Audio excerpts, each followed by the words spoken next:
federal employees, beware of this offer. I don't believe it's been funded. I don't believe Donald Trump has any history of ever paying his bills. You're giving access to this incredibly sensitive information to people who don't have experience working in this space, who haven't worked in government, and ultimately who aren't career civil servants in any way. The FBI director's loyalty must be to the American people, to the Constitution, and to the rule of law. But Mr. Patel has made it clear that his loyalty is to the president. Hello, I'm Nancy Cordes in Washington. Tonight on America Decides, deadline delayed. A federal judge temporarily blocks President Trump's federal buyout offer. What happens next with more than 40,000 staffers agreeing to leave so far?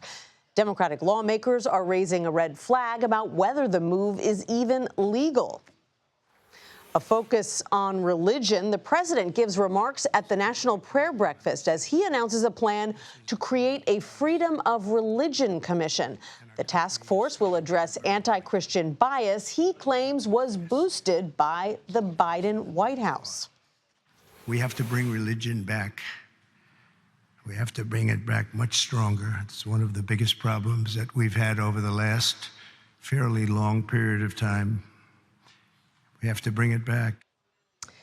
And later in this hour, first days at the DOJ, Attorney General Pam Bondi orders a review of the prosecutions against President Trump and a freeze on funding for sanctuary cities. So we'll get into that. But we're going to start tonight with Caitlin Huey-Burns on Capitol Hill and Ed O'Keefe at the White House. A lot of news on both ends of Pennsylvania Avenue. So, Caitlin, let's start with this delay in the deadline for federal workers to accept the Trump administration's controversial so-called buyout. They now have until Monday, so just a few extra days, to decide whether they want to leave with 8 months of pay and benefits. Why did this federal judge push it back, and why for just a couple of days? Yeah, and this was in response to lawsuits that were filed by labor unions representing these workers to essentially delay until Monday, as you mentioned, and could be delayed even further. The judge was essentially saying that they want time to review the case. And there was a big question about what happens right now if you have agreed to that buyout, if you are planning to agree to that buyout. And Nancy, there's a lot of discussion up here on Capitol Hill about whether the president, the government can actually do that. I mean, government funding runs out here on March 14th. There is a lot of discussion about whether and how this kind of buyout would even work. And that's why you've had a lot of workers kind of in limbo here. Right. If you're a federal worker who has agreed to take this offer and suddenly there's a delay and a federal judge saying, I'm not so sure, that kind of puts you in a tricky situation. Ed, what has the administration's response been to this? And has there been any reaction from Elon Musk, who's heading up this effort to slim the federal government? Not from us directly. The White House saying that they're pleased that the judge gave federal employees a few more days to consider the generous offer and decide whether or not they want to work from their offices or want to get out of government service. The last accounting for how many have accepted this is more than 40,000. And in court today, in that Boston court, Justice Department lawyers were saying tens of thousands of employees had accepted this. We're told by the White House we'll get an updated number at some point later tonight when the deadline was supposed to occur. And we may get another update over the weekend because as the White House sees it now, the deadline's essentially just been extended to Sunday night. The judge said he's holding a hearing Monday afternoon, but the White House was telling us Sunday night now, they believe, is the new deadline. We'll see. And remember, they were hoping for 6 figures worth of federal employees to take this. 40,000 is not that. It may be more than that now, but let's see how close they get to even low 6 figures across the federal government and its 2 million civilian federal employees. Ed, late this afternoon, you notified us about some related news. Several state attorneys general announcing they are suing the Trump administration over DOGE and what the state attorney generals say is unauthorized access to sensitive information on federal computer systems. What can you tell us about this new lawsuit? Yeah, so it's New York Attorney General Tish James and the top state lawyers from Arizona, Colorado, Connecticut, Delaware, Maine, Maryland, Minnesota, Nevada, Rhode Island, and Vermont. What do they all have in common? They're Democratic attorneys general, of course. They're suing, arguing that in the last week, the U.S. Department of Treasury has given Elon Musk access to Americans' personal private information, state bank account data, and other information that is some of our country's most sensitive data. As the richest man in the world, Elon Musk is not used to being told no, but in our country, they argue, no one is above the law. They will file suit in the coming days to try to block DOGE's access, believing it's an extra legal or illegal attempt to potentially jeopardize the personal data of Americans. Today is a great example, Nancy, of how a president can issue orders, can try to enact new policy, but people can sue to slow it or stop it. And that's what we saw today when it comes to the birthright citizenship arguments in Seattle and a court in Maryland yesterday, stopping that attempt. And now this pause, at least, or delay of the deadline on the buyouts. Now let's see if various cases, including now the one that these state attorneys general are working on, can somehow block DOGE from continuing its work. Okay, that'll be interesting to watch. I want to switch gears and ask both of you about this marathon meeting between President Trump and House Republicans at the White House today to talk about the budget. Caitlin, these things usually go about an hour or so. Last I checked, they were into hour 4. So what were they discussing and why did it run so long?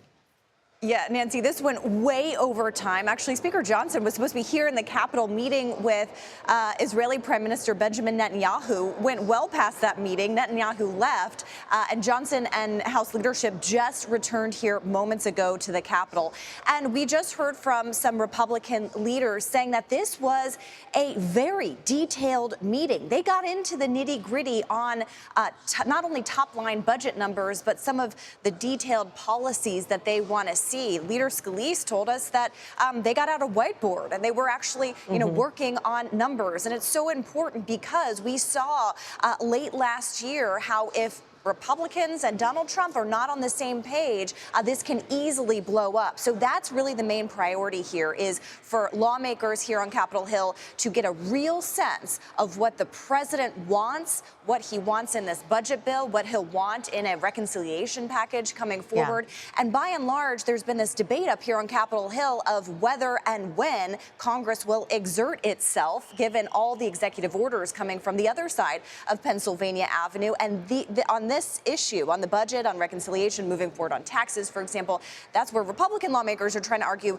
that's where we're going to really shine here. So we'll see, devil's in the details, as we well know with this conference. And Ed, the nitty-gritty, as Caitlin put it, is so critical here because if Republicans are going to try to move something on immigration without any Democratic support, they're going to have to find a way to keep all the Republicans on board, which is never easy. You know, to paraphrase the great rapper Eminem, they don't want to lose their chance to go because this opportunity comes once in a lifetime. And the reality is they can only use this gimmick, this legislative gimmick, once. It's called reconciliation. And they want to pack that with as much of this economic-themed legislation as they can. And you're right, get it through with just Republicans. And the straddling of Republicans from high-tax states who want deductions for those that pay a lot in property taxes versus the Freedom Caucus, who doesn't want to do anything near that, and the need to get a big legislative win is even causing some senators like Lindsey Graham now to say, let's try it on our own, on our end of the Capitol, to see if we can do it. The House today, by spending so much time with the president, trying to prove to him, no, let us take the lead on this. The overall issue for Americans is if Republicans fail to do this, then they've basically lost their shot. And they're going to have to go to Democrats at that point, and that could prolong things and really spoil the Trump agenda, at least from a legislative sense. And it's why we've seen the president in the interim spend so much time issuing these executive orders and trying to make changes in personnel policy to demonstrate some kind of action while Congress is still sorting out what to do. Ed, you've suddenly got my palms sweaty and got me hungry for mom's spaghetti. Thank you so much for that. Ed O'Keefe, Caitlin Huey-Burns. Talk to you next time. And we are joined now by Maryland Democratic Senator Chris Van Hollen. Senator, thank you so much for being with me. I want to start with this short-term delay in the deadline for federal workers to take a deferred resignation. You represent hundreds of thousands of federal workers who live in your state of Maryland. What's your message to constituents who are trying to decide what to do? Well, Nancy, it's good to be with you. My message has been proceed with great caution before you jump at this proposal. It's a proposal that really came from Elon Musk. The memo that came out to federal employees was labeled "fork in the road," which is exactly the language that Elon Musk sent to his employees at one of his companies. So I think they need to proceed with great caution. It's not clear that the Trump administration has the authority to do this. So I'm glad that the judge paused this today. Russell Vought, who is the president's nominee to lead the Office of Management and Budget, or OMB, he's one of the architects of this fork-in-the-road buyout plan. And you and other Democratic senators have been essentially filibustering on the Senate floor, talking for 24 hours straight to try to hold up a confirmation vote for Russell Vought. Now, why did you decide to take that approach on this one particular nominee? And can we expect to see a similar strategy for others? Well, you're right, Nancy. I just spent a lot of time today on the Senate floor urging my colleagues to vote against Russell Vought. He was the architect of Project 2025. And, you know, it's interesting to think back to the campaign when Donald Trump was asked about Project 2025. He said, I don't have anything to do with it, don't know anything about it. Well, he is installing the architect of that Project 2025 in this key position in the White House. The OMB director is like the command and control guy for the budget of the U.S. government. And at his hearing in the Budget Committee, he refused to agree that he would comply with the law, specifically the Impoundment Control Act. And that's, you know, one of the executive orders, illegal executive orders issued by, you know, President Trump. One of the ones that is subject to a temporary restraining order is exactly that, the illegal withholding of funds. So Russ Vought was in this position before. He broke the law before, according to GAO. I really hope our Republican colleagues have second thoughts. Do you think they will? Based on the discussion on the Senate floor, the answer is no. But I would just say the reason you're seeing this flood of lawsuits is because you're seeing a flood of illegal executive orders. You have Elon Musk literally taking over agencies of the federal government. And at some point, you would hope that Republican senators would recognize that the constitutional authority given to Congress under Article 1 is just being slashed and burned by President Trump and Elon Musk. So I hope at some point they decide to respect the Constitution and their responsibilities under the Constitution. Senator, I want to ask you about the major cuts at USAID. Here's what Secretary of State Marco Rubio, your former Senate colleague, told U.S. diplomats in Guatemala City yesterday behind closed doors. He said, the United States is not walking away from foreign aid. It's not. We're going to continue to provide foreign aid and to be involved in programs, but it has to be programs that we can defend. It has to be programs we can explain. It has to be programs we can justify. He seemed to suggest there that some of the programs that have been put on hold are going to be restored on a case-by-case basis. Is that at all reassuring to you? It's not, and here's why. It's become pretty clear that Marco Rubio, Secretary Rubio, is not in charge of the operations at AID. Elon Musk is in charge of the operations over AID. And it was Elon Musk who tweeted out the other day that he was putting AID through the wood chipper. He said he was going to kill AID. He called it a criminal enterprise, which should be a surprise to my colleagues on both sides of the aisle, who have recognized for years on a bipartisan basis that AID is a very important part of our national security and foreign policy strategy. So, no, we got this letter from Secretary Rubio saying he wanted to consult with Congress when days before Elon Musk shut down the Agency for International Development, told everybody to go home, has told everybody from overseas to come back to the United States. And when I, with a number of colleagues, tried to go to AID and get in the building to talk to AID employees, they refused to let us in. So Elon Musk is in control, not Secretary Rubio. I want to ask you about another major foreign policy matter. That's Israel and Gaza. You sit on the Foreign Relations Committee. You have called the president's plans for the U.S. to take over Gaza ethnic cleansing. The White House now says that under the president's plans, the Palestinians would only be displaced temporarily. They say the effort wouldn't involve U.S. troops, nor somehow would it involve any U.S. cash, even though the president says we would own it and redevelop it. Do you think he's serious about this plan? And as far as you can tell, do your Republican colleagues think he's serious about this plan? Well, I don't know. All I know is what the president said. And what the president said was that he wanted to transfer 2 million Palestinians out of Gaza. He said he would be prepared to use the U.S. military to clean out Gaza. That is ethnic cleansing by another name. He says he wants to redevelop Gaza, and that maybe someday some of those Palestinians can come back. Well, this is all a bunch of, I don't know if he's serious or not, but if he is, it's just astounding to hear a president of the United States say that they want to use U.S. power, influence, and even the military to forcibly transfer 2 million people from their homeland. Senator Chris Van Hollen of Maryland, thank you so much for being with us today. I appreciate it. Good to be with you. Growing concern over the Department of Government Efficiency's access to the Treasury Department. What a former official tells CBS News about whose information Elon Musk's team could have access to. You're watching America Decides. We'll be right back.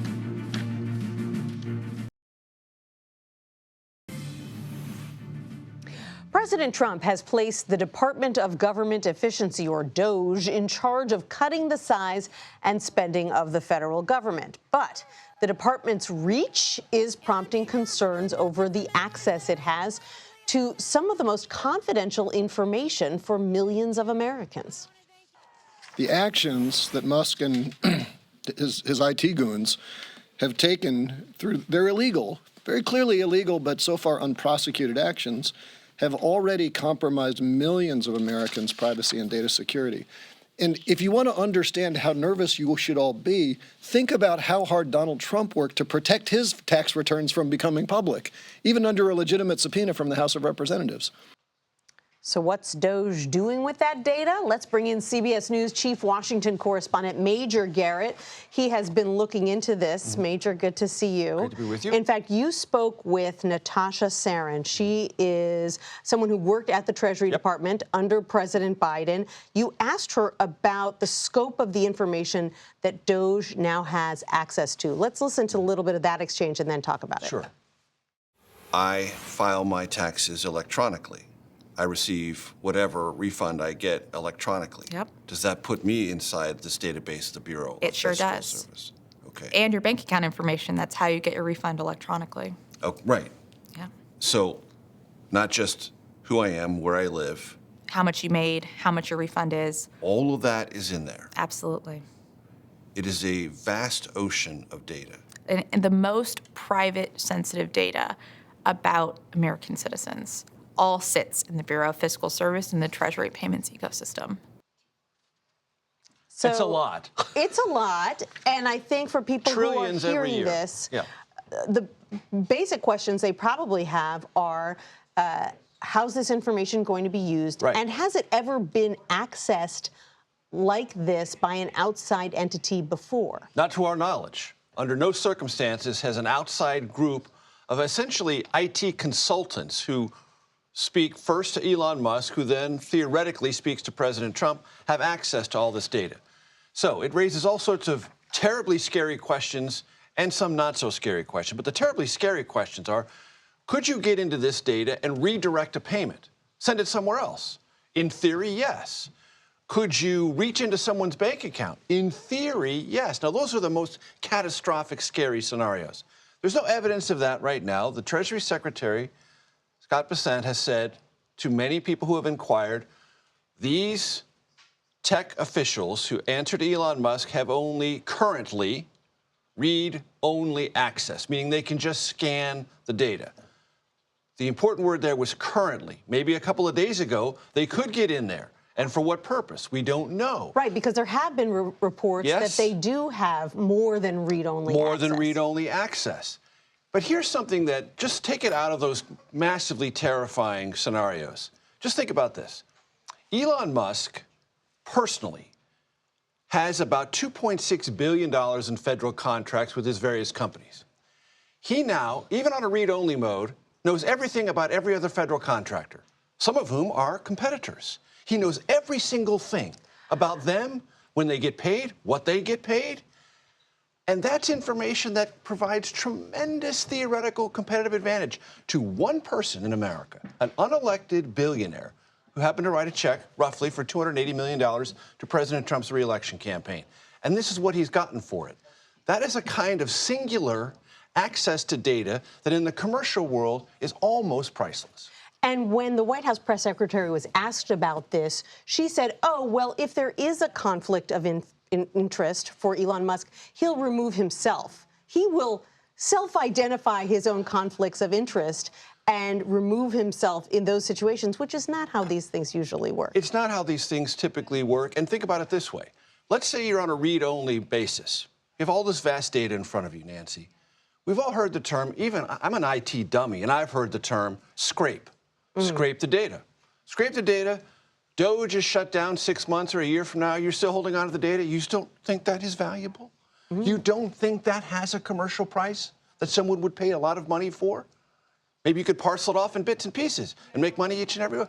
No one knows. All I'm saying is this kind of access and this kind of eyes on right now has zero transparency, zero accountability, and no one in the Republican side really asking any questions. And I think here's the political answer why. This is supposed to cut spending. Maybe it will, maybe it won't. But if it does, that means they don't have to vote on it. That means they are not going to be politically held accountable. They don't have to go through the messy legislative process you were just talking to Caitlin and Ed about. It's a simple, direct access to get something on the table that's a Trump agenda item that they don't have to mess with. And they've been talking about making big cuts for years, if not decades. They haven't been that successful, so they may not like the means, but at least it's happening. Here's the great irony. If you want to cut spending, you don't do it through the Bureau of Fiscal Service. You go to the agency and cut it through the agency, which in fact, some Treasury officials said, you really need legally to do this. And they're like, no, let's just try to cut it straight through this way. It's not legal. It will probably encounter legal stumbling blocks as they try to do this. But it is a vast story with lots of different angles, and we still don't have very many answers. Well, I know you'll stay on it. Major Garrett, thank you so much. Sure. Appreciate it. President Trump has issued a flurry of executive actions to jumpstart his agenda since taking office. Why House and Senate Republicans are having a tougher time putting his agenda in place. You're watching America Decides.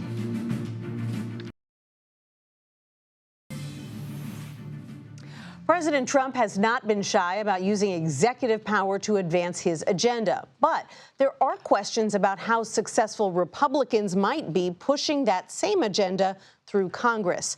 Joining us now on set is CBS News political reporter Hunter Woodall. Hunter, good to see you. You have been looking into their goals for the first 100 days. They seem to all be in agreement that they want to push a big immigration package first, and yet they're all over the map when it comes to how exactly they should do that. That's right, Nancy. That's a really notable thing here because you see Republicans see immigration, the border, as a winning issue. They see it as something that really helped them in 2024. And when I talked to House Republicans this week, there's a clear sense that they want to get money to Donald Trump's borders are, to DHS, and they see the momentum there. But, in a package like this, there's so many different ways they can go, and those unknowns are still a struggle for folks right now. And so, the challenge for them seems to be that if they want to do this without any Democratic involvement, Republicans always end up splitting into two camps. The far right, the conservatives who say, let's go as big as we possibly can, let's get everything we've always wanted, and leadership and more moderate types who say, hey, let's reach for the art of the possible. So who's winning that fight right now? Well, and that's what we have to, we have yet to see, but it's clear talking to Republicans on the Hill this week, they see these first, weeks of Donald Trump's presidency, and they're saying, hey, he's a man of action. He's taking, he's relying a lot on executive orders. They don't want to be the kind of wing of government that lets them down. They have a Republican Senate, they have a Republican House. The pressure's turning to the Hill now to actually take the actions that, to execute Donald Trump's vision. And so which way do you think they're going to end up going? That's the difficult thing. I mean, it seems like there's clear that momentum towards more border. Senator Lindsey Graham has talked about marking up, a budget resolution to that effect. And that's the thing. When you look at, there's a standoff between Senate, House, who's doing what. And I think in this whole thing, let's be honest, Speaker Mike Johnson's still fairly new to the job. On the Senate side, you have John Thune leading Republicans, but he's an old hand at this now because of how long he's been in leadership. Yeah, so maybe they end up starting in the Senate. Hunter Woodall, thanks so much. Appreciate it. We'll watch and see what happens. Coming up next, Elon Musk and other Republican power players. We bring in our panel for new reporting on the movers and shakers behind the scenes. You're watching America Decides.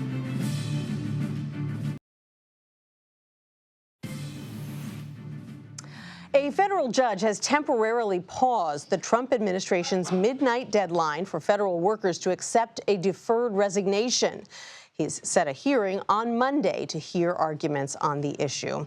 Let's bring in our reporter panel, Sophia Kai and Molly Ball. Sophia is a White House reporter for Politico and the author of West Wing Playbook, so she's awfully busy these days. And Molly is a senior political correspondent for the Wall Street Journal and also the co-host of the Trump 2.0 podcast from the Wall Street Journal, also extremely busy these days. Welcome to both of you. I want to talk about messaging power in the new Washington that we all find ourselves in. And Molly, I guess I'll start with you in this article that you just put out last week that was fascinating. The headline, Democrats have a new leader but haven't come to grips with failure. What did you mean by that? Well, I went and reported on the DNC meeting where they selected a new head of the Democratic National Committee. And, I'm not breaking any news by saying that the Democrats are a bit demoralized after what happened to them in November. But it is really striking the degree to which they seem to be sort of repeating the same patterns that got them to this point.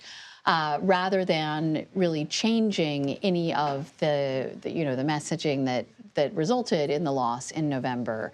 A lot of Democratic activists, rank and file Democrats out there in America are deeply frustrated with the Democratic Party. They feel like it's not in shape to win back power. And Democrats are in a tough spot, right? They are locked out of power in Washington. We see them trying to respond to this blitz of activity from the Trump administration.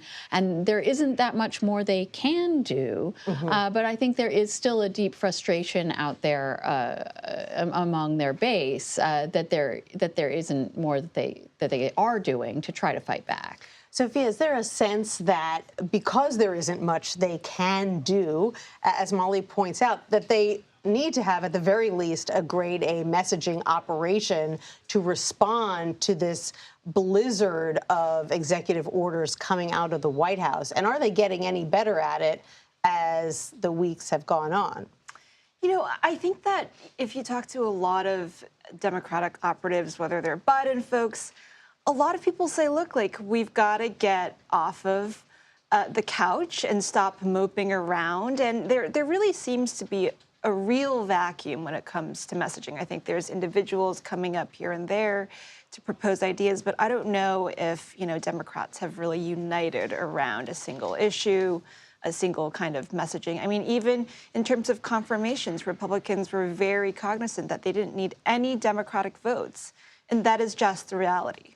Who's the leader here that is setting the tone for Democrats? Is it the new chair of the DNC? Is it Chuck Schumer? Is it Hakeem Jeffries? Who is it? I think that's part of the problem, is you can't really look to any one person right now and say that person is speaking for, all of the Democrats. You have California Governor Gavin Newsom was here in Washington this week. He's someone that a lot of people are hoping can help lead the fight. Other potential presidential candidates, governors in different states, the leaders in Congress, Hakeem Jeffries, Chuck Schumer, are not regarded as particularly effective in this vein. And part of it is just that everything's happening so fast. They'll schedule a press conference to respond to something that Trump and Elon Musk are doing, and by the time they get up there to talk about it, it's over and we've moved on to something else, or a judge has blocked it and something else, some new outrage has come up. So it's been hard for them to keep up, and of course that is part of the strategy.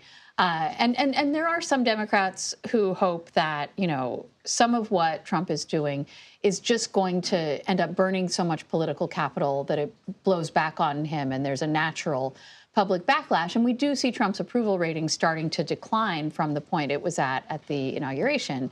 But for so many rank and file Democrats, that kind of passivity just is not enough in the face of what they see happening. And it frustrates and demoralizes their supporters. Sophia, you wrote this week about Charlie Kirk, who has 25 million followers online, had this rise from being a body man for President Trump to now being someone who's almost ubiquitous. And you talk about the fact that he has gained a tremendous amount of power in a very short period of time. In fact, you said he's third in line after Donald Trump and Elon Musk, at least when it comes to messaging for this new administration.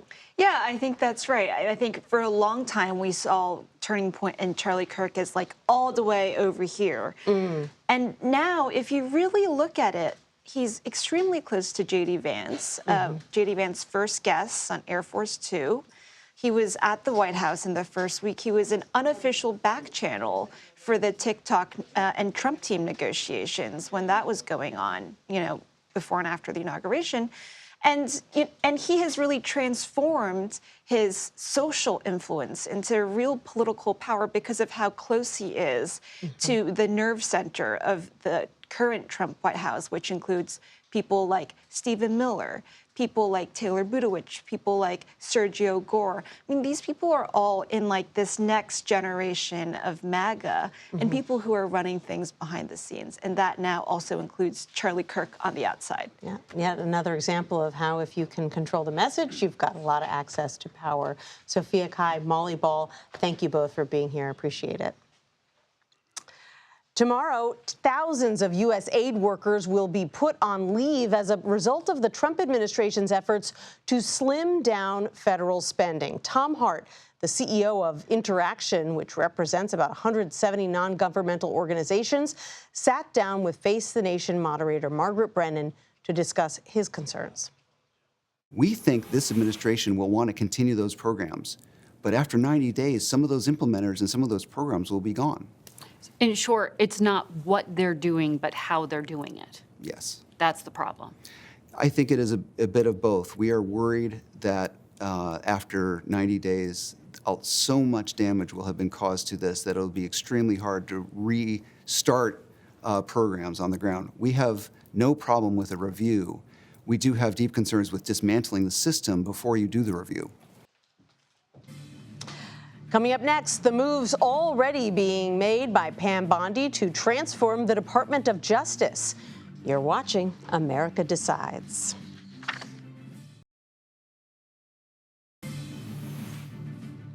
Pam Bondi has not wasted any time implementing her agenda in her first days as Attorney General. Among other things, she has ordered a review of the prosecutions against President Trump and froze funding for sanctuary cities. Department of Justice reporter Jake Rosen joins us now. Jake, great to see you. So walk us through what she's already done in her very short time at the top of DOJ, particularly when it comes to sanctuary cities and diversity initiatives. Yeah, and just like what Trump put in an executive order on his first day in office, across all of government, Pam Bondi on her first day, first hour, she signed a big slate of memos, first of which eliminated DEI inside the Department of Justice, like we've seen all of the new departments heads do, but also outside the department, right? Kind of rolling back some of what those more progressive or liberal prosecution ideas were for the Biden administration to go after more hate crimes or racially charged things, environmental justice, which is another thing that the Biden administration made a really big point of. But again, when you talk about what Pam Bondi really did was align with the Trump administration and worldview on immigration. There's an executive order to, quote, totally eliminate the cartels. So that's a very difficult task. But what she says across what the DOJ is going to do is shift resources away from things like going after foreign influence in American politics and rolling back task forces that have been in place for 5-10 years on that to really focus on rooting out cartels, going after harsher penalties for illegal immigrants who commit crimes. You'll remember that subway murder when the illegal immigrant lit a woman on fire. She wrote in that memo that under her administration and Donald Trump's administration, they expect there to be a death penalty sought in cases like those, in addition to potential deaths of law enforcement under the Trump administration as well. Wow, so a major shift in priorities. I want to play some sound for you from our Scott McFarland, because he spoke exclusively with a current FBI agent who worked on January 6th cases and now is worried about retribution from the Trump administration, and especially at DOJ and the FBI. Let's take a listen to that. What was it like filling out that questionnaire? Saying what you did and when you did it? Really demoralizing. Defeated. We all feel defeated. And really for nothing. We don't feel like anyone has our backs.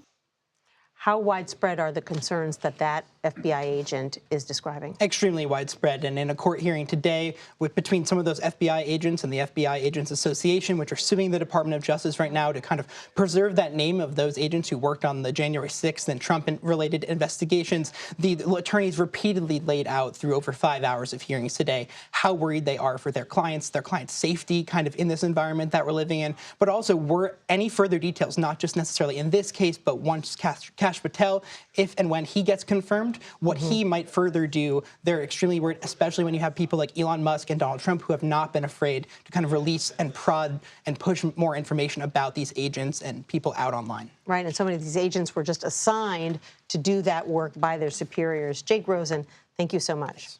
How the NFL is making some surprise changes ahead of the big game. You're watching America Decides. We'll be right back.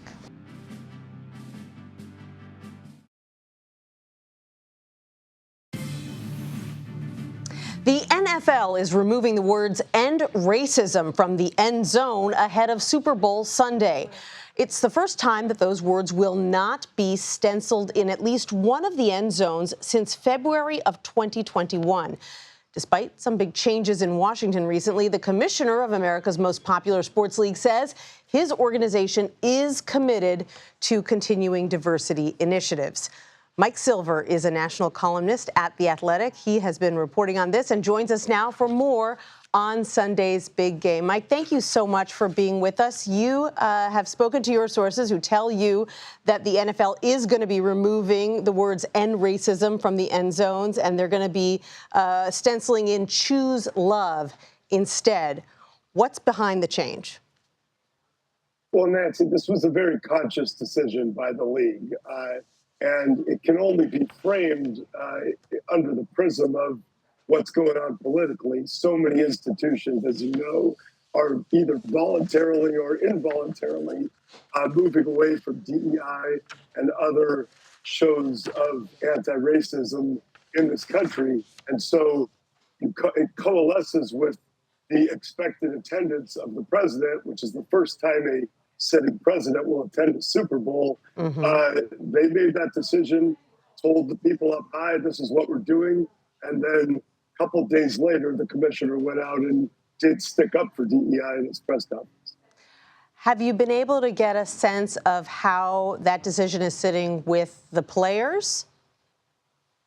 You know, it's interesting. Players are far less galvanized than they were when this practice started, and that was in the wake of the George Floyd sparked protests and the civil unrest in the summer of 2020. Back then, the constituency, and especially the players within the NFL, was very, very motivated to try to affect change and make these type of statements. It was a topic of discussion in every locker room. This last season, we saw some players dancing, doing the Trump dance in celebration. So things have definitely shifted within NFL locker rooms to some degree for now. I've not heard a lot of players expressing, any sort of displeasure with this, but I will be talking to them in the coming days, and I would imagine that some of them are pretty upset. Mike, the NFL in recent years has made some inroads into the diversity space. One of the most well-known DEI initiatives at the league is this Rooney Rule, which aims to increase the number of minorities and females in top positions across all 32 NFL organizations. What does the future look like for other diversity programs within the NFL now that obviously the message that they're getting from Washington is that various organizations should take a step back? Yeah, it's a great question. I've been covering the league for 35 years, and the systemic racism involved in the hiring process, retention process, involved in second chances, and on when it comes to head coaching and general manager jobs, has been rampant. And there have been times where it's gotten better, but it's still a problem. The Rooney Rule, which is longstanding, was designed to give minorities at least a chance to get into the interview process and have a chance to impress owners and, on the way to hopefully getting some of these jobs.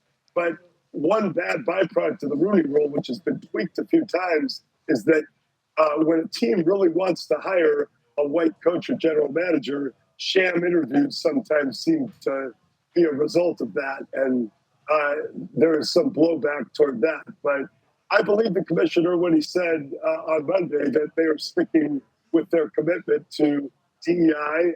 It would be very, very frowned upon among players and others within the 32 organizations if he was perceived as completely kowtowing to the new political environment. But then again, we've seen a lot of corporations reverse course, and we got to keep a close eye on this in the coming months. Right. I mean, President Trump has been harshly critical of the NFL and its players in particular in the past, especially when a lot of them were kneeling during the national anthem. Now he's going to be in attendance on Sunday. So what's the atmosphere around his anticipated presence? You've seen a lot of players being very circumspect when they're asked about him coming. They say it's an honor for any president to be attending the big game. What are you hearing about what's expected? Well, he's obviously an incredibly polarizing figure. And when it comes to race, any political divisions within NFL locker rooms tend to disappear when it comes to issues of bigotry and racism, because it just seems so stupid in that context. These people are joining together from different backgrounds, different places to try to form a brotherhood and collectively do something epic and win a championship, culminating in this massive game that hundreds of millions of people watch. And they're very sensitive to how stupid some racist depictions are, because they live it every day and they know those stereotypes are stupid. And what happened in the wake of the George Floyd murder is that a lot of white players, such as now Detroit Lions quarterback Jared Goff, who I've had many conversations with about this, many white players started listening to their black teammates and saying, wow, I never understood your experiences were so pronounced, and really wanting to help get involved and make changes. Obviously, as you referenced, the kneeling inspired by Colin Kaepernick, those messages of protest against police brutality also galvanized the players in the years preceding that. And you're right, President Trump, I believe, called the kneelers SOBs, which did not go over well. I believe that was back in 2017. Mike, before you go, I have to ask, because you are the expert, you recently interviewed Travis Kelce. What are you predicting for Sunday? Are you expecting a three-peat for the Kansas City Chiefs, or you think the Eagles are going to pull this one off? I'm glad you asked, Nancy. It's such a tough question because the Eagles look like a comprehensively better team, but the Chiefs have an incredible head coach in Andy Reid, and Patrick Mahomes, one of the most luminous stars ever at 29, going for a fourth Super Bowl championship and an unprecedented third in a row. There's so many great competitors in the NFL, and usually when they come up against Patrick Mahomes, somehow either wins or almost wins. So for that reason, I always pick Patrick Mahomes in these contexts. I just figure that he and the Chiefs will find a way. That is the correct answer. Not that I am biased, but I appreciate you, Mike, because you are the authority. I really appreciate it. Mike Silver of The Athletic, thanks for coming in. Thank you. And that does it for today. We'll be back with another edition of America Decides tomorrow at 5 p.m. Eastern. The Daily Report starts right now.